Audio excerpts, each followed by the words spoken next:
Samantala, lugi ang inabot ng isang magsasaka na itinapon na lamang ang mga bagong ani niyang gulay sa Libona, Bukidnon. Nasa 1 toneladang bell pepper at isang truck ng kalabasa ang itinambak na lamang po sa gilid ng kalsada dyan sa may barangay Maambong. Libre na lang yan para sa mga residente roon. Hindi raw yan kinuha ng buyer dahil puno raw ang bodega. Wala rin daw biyahe ng barko para sana maibenta ang mga yan sa Maynila. Kahit daw ilako, hindi na raw makakabawi ang mga magsasaka dahil sa sobrang bagsak presyo sa ngayon. 6 pesos kada kilo lamang ang kalabasa, habang 15 pesos kada kilo ang bell pepper.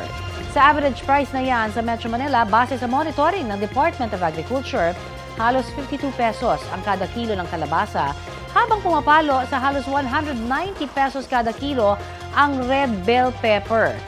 Ipinagbigay alam na raw sa Agriculture Office sa Bukidnon ang nangyari doon pero wala pa silang pahayag.